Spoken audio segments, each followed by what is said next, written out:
Welcome to Dads and Daughters, episode number 9, with my co-pilots, Kelly, Jenna, and Miss Gizzy, who made her triumphant return to our show. Hey, Gizzy, say hello to everybody. So just got back from a few days in New York City, and it was great to see my Midwood High School Hornets football brothers. We do that every year. Special shout out to one of my frequent guests on the show, Mr. Dave Paris. We celebrated 6 months since his recovery from COVID-19. He was in ICU at NYU. 6 months now out of the hospital, looking great, and we had a great time. Also saw my college football teammate and roommate, George Lanise. We had him on his Reach Out with Ray and Steve on Friday. My friend George has a great organization called About You NYC. Kelly, show me your shirt as well. And we're representing George as well. Has a great organization. And George and I were teammates on the Albany football back in the day. So if you can see the shirt here, but George is a dear friend of mine, great organization, and hopefully I'll send a link to his. It's called aboutyououtreach.org, and he'll be on a future show with Ray and Steve as well coming up. So Jets lost in triumphant fashion. Trevor Lawrence sweepstakes, go Jets. Love being 0-12 if we can get the first round pick. But want to start this show by talking about the incredible story of Geoff Rhyne, a celebrity chef, and he's a dad of a little angel named Ella. She's now 3 years old, and she was diagnosed with Kleefstra syndrome in early 2019. And Geoff has formed an amazing charity, doing some incredible things. Started the charity up in September. Let's see a clip of Geoff from a spot that he did on CBS this morning a few years ago when he was promoting his red clay hot sauce. I love hot sauce, by the way. And then we'll bring on Geoff. This morning on The Dish, a chef who grew up in southern heat and put it in a bottle. Geoff Rhyne was raised in the red clay fields of Georgia. During a break from college, he got a restaurant job in South Carolina and made cooking his career, with stops at top venues there and in the Midwest. Along the way, he noticed that bottles of the hot sauce he created kept disappearing from restaurant tables. So he decided to help customers acquire them legitimately. He has come out of the kitchen to manufacture his red clay hot sauce line, now available nationwide. Chef Geoff Rhyne, good morning and welcome to The Dish. Good morning. Grateful to be here. Thank y'all for having me. Good stuff. What do we have in front of us here? We've got a little fall southern brunch. So starting on our right. Love hot sauce. So, Geoff, I need some bottles of that, dude. So, yeah, Geoff. By the way, Geoff, we have a guest coming on later. Hopefully you like him, Jim Leyritz. I know you're a Braves fan. I know he broke your heart in 1996, but just bear with us for that. So, but yeah, Geoff has an incredible story, and I want to talk about I Define, which is an organization really has the goal of accelerating life-changing treatments and cures for rare genetic disorders resulting in intellectual disability. So before we start the questions, Geoff, I just want to promote or just plug a clip of I Define, just showing what your charity is all about.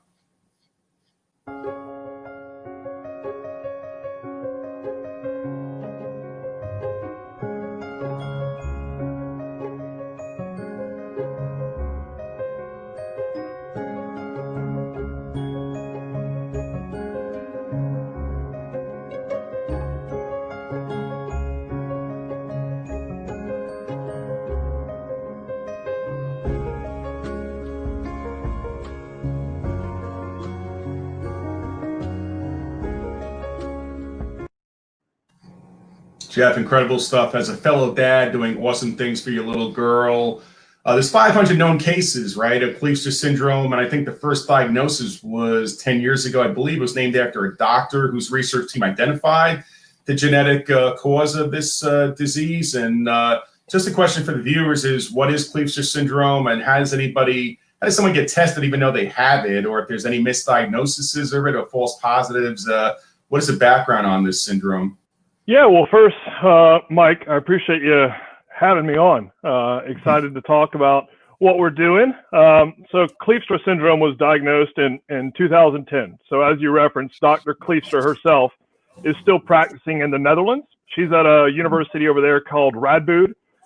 And we've been fortunate enough to have a kind of a cadence with her so we can really understand on an international level what's going on with Kleefstra syndrome. The latest research, the latest findings, the latest diagnosed cases. So, with 500 cases scattered around the world, it really is, how do we pool everybody together? You referenced, is anybody ever misdiagnosed? And the answer would be, not with Kleefstra syndrome, but they might be put on the autism spectrum, right? So a lot of our kids, about 50% of our kids have a dual diagnosis with autism. And so over the past 10, 15 years, a lot of times when you get put on that autism spectrum, the digging stops, right? So to be able to actually get a diagnosis for Kleefstra syndrome, you would have to do a whole exome sequencing, which is really mapping out the entire genetic sequencing of someone's DNA. And that sometimes is prohibitive for cost reasons or just accessibility. We were fortunate enough, my wife and I, that we live in this small South Carolina town, and 2 miles down the road, we have a world-renowned genetics center called the Greenwood Genetics Center. So my wife picked up on my daughter not hitting milestones, went to the pediatrician, they sent us over there, and we got a diagnosis at 15 months. So there's my peanut right there. But you'll hear a lot of stories within the entire rare community about families that have gone years without understanding what the diagnosis is. I have a family that has Kleefstra syndrome. Their son's 34. They didn't find out until he was 32, 2 years ago. And so they've gone almost their whole lives with him, not knowing how they could potentially help in a targeted way. Yeah, we were late in diagnosing Kelly. I mean, I can tell you most kids with Asperger's, autism, they're at the very onset. I can tell you with her, had to be well after 5 years old, where we started picking up on it, but still didn't really know. So yeah, with Kelly, it was sort of latent, and it kind of came later. And then as soon as we found out, we kind of went into action to make sure from a school perspective that she had the required support. But I do know with going forward with a disease like Kleefstra syndrome, it would, once you get it, you have to have the cardiac screenings, the renal, intestinal evaluations. So otherwise you get long-term complications later on in life. So it's very important to get screened and qualified, or obviously diagnosed with it, because otherwise it could lead to some issues later on in life. But most kids, I believe, that have it do lead healthy lives once they're in the kind of diagnosed and go through it, correct? So it's not a quote unquote degenerative disease like a lot of these are, but there is a significant sense of urgency looming over us. And what happens a lot with Kleefstra syndrome is they hit adolescence and puberty, and they enter in what's called a regressive state.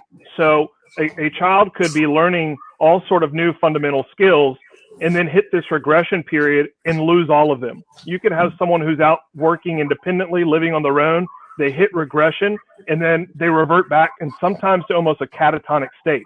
So that is looming over every single parent of a child with KS, is that this is coming our way. And as of right now, there's no way to stop it. And so that is what kind of propelled me to jump into action, as you referenced earlier. Yeah. What are your 3 areas of focus, besides Ella, of course, this organization, but you just established it in September, and I think you did a $75,000 Kickstarter. Actually, ironically, I know Matt Stover from the Ravens. He was actually Giants Super Bowl winner in 1990, had a 20-year career. He has an organization called the Players Philanthropy Fund, so he's your fiscal sponsor. So it's ironic we both know Matt. Matt's a great guy. But what are your 3 objectives going forward? I know the clinic was the first objective to start this Center of Excellence at Boston Children's Hospital. But what else are your objectives in the next couple of years? Yeah, I mean, to hit on the Center of Excellence, you gotta figure, again, with such a limited number of cases, if we have 500, imagine going to your pediatrician and you're the only type of person they've ever seen. You're not going to be able to provide very good advice, right? So what we want to do is provide a center where these folks are experts in this condition. And so that people from all over the country and potentially all over the world can come to this and get expert clinical care. So if your child has a problem with speech, or your child is having sleep issues, or whatever the case may be, they could steer you in the right direction rather than having this information just kind of floating out there. We're going to aggregate all the data together so that we can offer better care to our community. The second bucket is the community, right? If we are fighting this battle alone, it's going to be a really, really long road. So we're trying to get everybody together. We want to create awareness. We want to discover more cases. What's interesting about the rare community is you hear the word rare and you think of, 1 in a million. But in fact, rare genetic disorders make up 300 million people. that's almost the size of the United States population. So it's actually a huge number, and 95% of those rare genetic disorders don't have any treatment. So this is a rising tide lifts all boats mentality. And then the last thing is research and treatments. So make something tangible to me. When we didn't know what my daughter had, I didn't really know I just wanted to support her. Once I found out what it was, it's my job to kick its butt, right? So what we want to do is chase this thing and develop treatments and hopefully find a cure for it one day.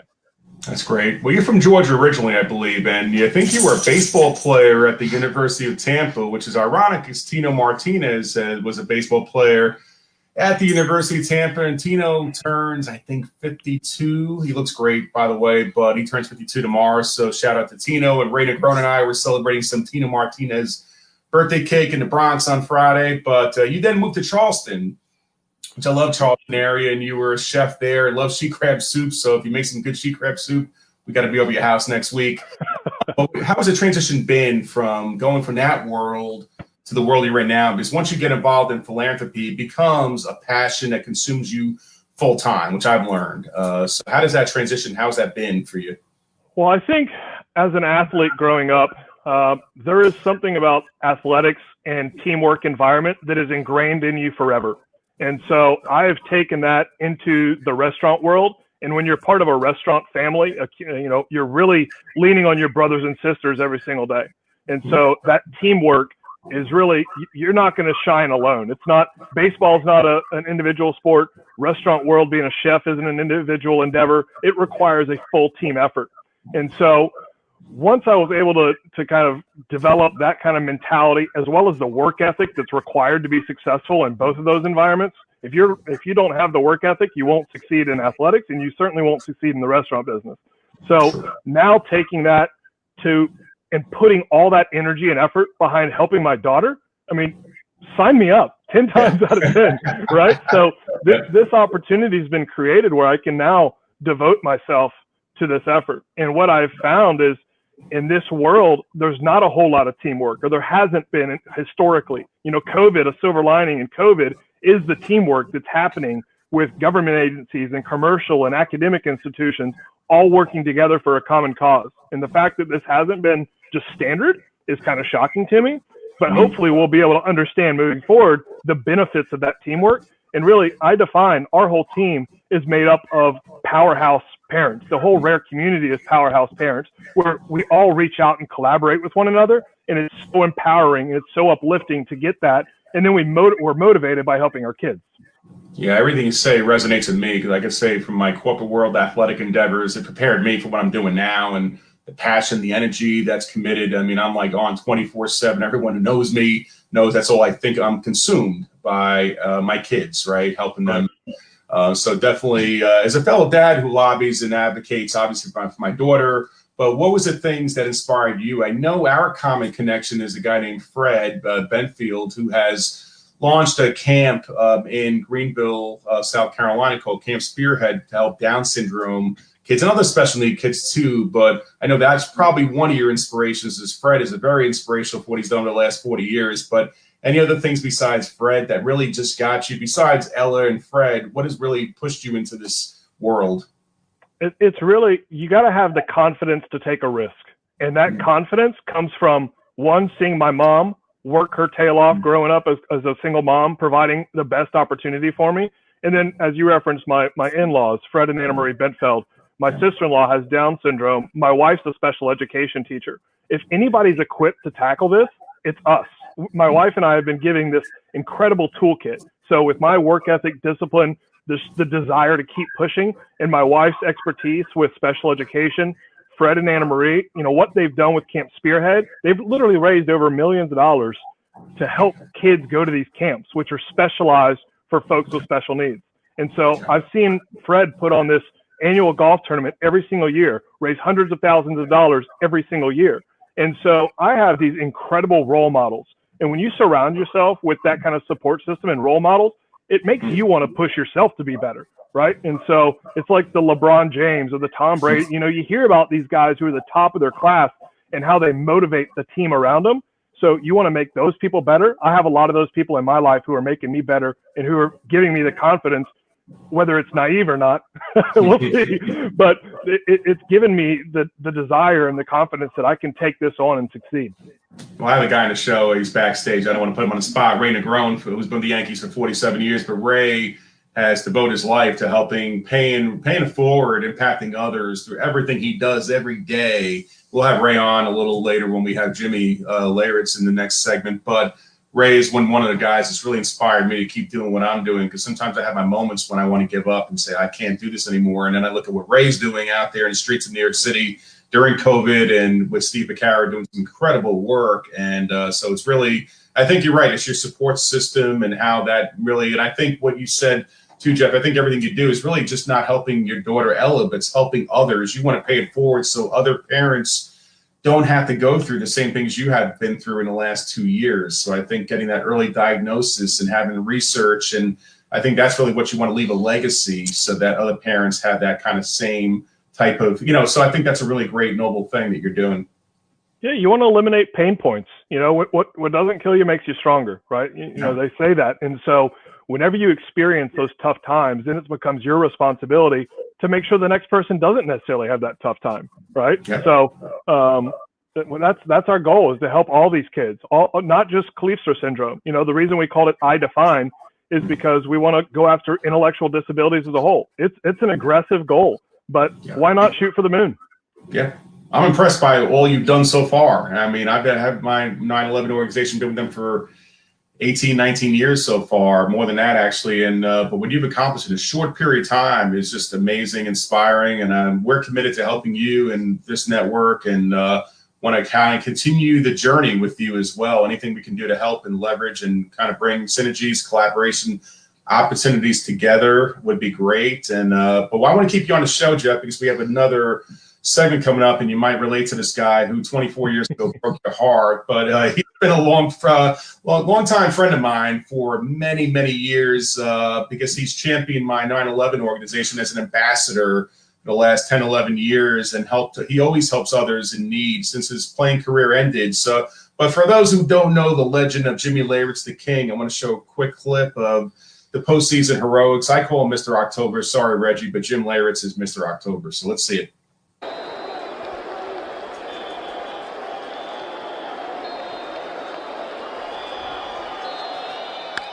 Fly ball, right field. Maybe. It could be. Back in the wall. Goodbye. Home run. The Yankees win. Jim Leyritz, a two-run homer in the 15th inning.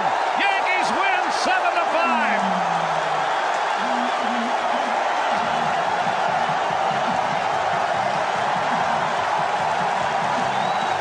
2-2 to Leyritz. In the air to left field. Back at the track, at the wall, we are tied.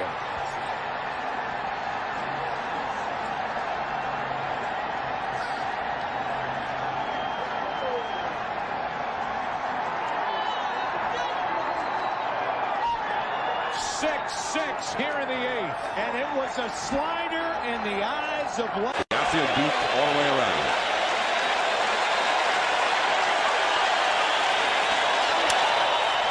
Down the right field line, this one is slicing back, and a home run! It is tied up! Leyritz hit the foul pole to tie the game.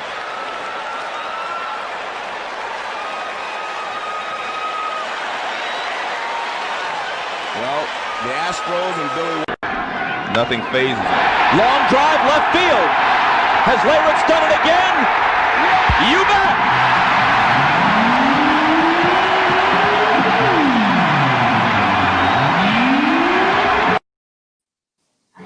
Well, Bob Costas saying, Larry, done it again. Sorry, Geoff, your brain's pain broke your heart twice, but Jimmy, I want to have him on the show now, and also hopefully, I know we have Rhyne Negron hiding somewhere back there, and I know Nick Singh should be in the backstage area too. But Jim has been one of the most, again, dedicated folks who have done philanthropy that I've ever seen, and the work he's done for 9/11 over the last 10 years at Cantor Fitzgerald every year at Charity Day. Not only does he come to that event, he always comes to support the 9/11 families on his own time, on his own dime. And I've never seen anybody more selfless than Jimmy. And I think we have a picture of Jimmy from one of the events up there. And all right, I said Matthew McConaughey. But Jim is the most popular, engaging celebrity that comes out every year. Cantor Fitzgerald always asks me every year, first thing they ask, is Jimmy coming back? So it is an incredible, and it's a testament to what he does. And this Experiences for Causes, which I want to talk about, which Nick Singh was so great to bring Jimmy into, is so inspiring. And there's Nick. See it. He's in the car right now. Hopefully you're not driving. I hope you're staying stationary. Negron. And Nick Singh is a protege of Ray Negron. I got to tell you that Ray has mentored, and Nick is actually 22 years old, I believe, Nick. Young guy, but he's been through a lot in his life. And I think this concept, this organization that Nick has put together with obviously through Ray and Jimmy and others, incredible. So I want to show a clip that they did opening day 2019. Obviously, we didn't have the 2020 opening day we could do this year, but incredible story that shows the impact of what Jim did to help a young man who had never had the opportunity to go to Yankee Stadium. So we had that footage. You'll be very inspired by it. Are you Tyler? I'm Nick. I'm from Experiences for a Cause. How are you? Good. How are you? So Tyler, he was born with hydrocephalus, which is water on the brain. At that point, it was like our world just came crashing down because I was like, what is this word? Hydro what? And he did research and found out, it's a brain condition that there is no cure for. It's just treatment. Hello,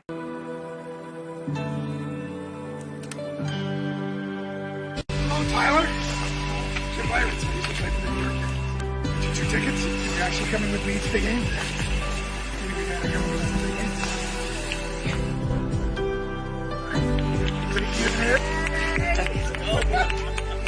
Surprise!